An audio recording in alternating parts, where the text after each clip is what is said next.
आम्ही करतो उज्ज्वल भविष्याची बांधणी, आम्ही घालतो उंच स्वप्नांना गवसणी. आम्ही आहोत Gokhale education society pre primary and secondary English medium school. आम्ही विद्यार्थ्यांना घडवतो फक्त परीक्षेसाठी नाही तर उज्ज्वल भावी नेतृत्वासाठी. आमच्याकडे विशेष अभ्यासक्रमासह तज्ञ शिक्षक आणि अत्याधुनिक सुविधा सुद्धा.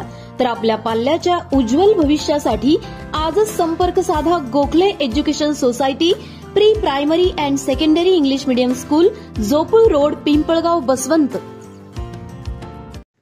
Rhythm sonography and heart care सेंटरच्या वर्धापन दिनानिमित्त दिनांक 22 आणि 23 एप्रिल रोजी भव्य मेगा फिटनेस हेल्थ कॅम्पचे आयोजन केले असून यात हृदयावरील आणि इतरही चाचण्या व त्यावर निदान आणि मार्गदर्शन केले जाणार आहे. तसेच सवलतीच्या दरात प्रेग्नन्सीच्या व्यतिरिक्त सर्व प्रकारच्या सोनोग्राफी, डिजिटल एक्स-रे, रक्त तपासणी केले जाणार आहे.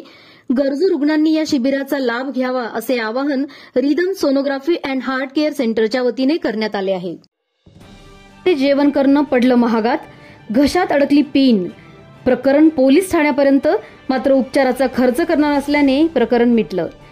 पिंपळगाव येथील एका हॉटेलमध्ये जेवण करायला गेलेल्या कुटुंबातील महिलेच्या घशात सेफ्टी पिन अडकल्याचा धक्कादायक प्रकार घडला असून खासगी रुग्णालयात सदर महिलेला उपचारासाठी दाखल केले. हे प्रकरण पोलीस ठाण्यात आले, मात्र माफीनामा आणि रुग्णालयाचा खर्च करणार असल्याने या प्रकरणाला पूर्णविराम मिळाला. आपण हॉटेलला आनंदाचे क्षण साजरे करण्यासाठी जातो, मात्र हेच आनंदाचे क्षण हॉटेल मालकाच्या चुकीमुळे कधी दुःख देऊन जातील याचे काही सांगता येत नाही. कारण काही हॉटेल व्यावसायिक इतके बेजबाबदार असतात की त्यांना ग्राहकांची कोणतीही काळजी नसते.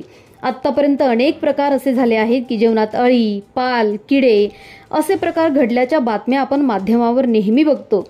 मात्र पिंपळगाव येथील एका हॉटेलमध्ये एक कुटुंब जेवण करण्यासाठी गेले असता त्यांना त्यांच्या जेवणात सेफ्टी पिन आली, मात्र लक्षात न आल्याने ती पिन नकळत खाल्ली गेली आणि ती घशात अडकली.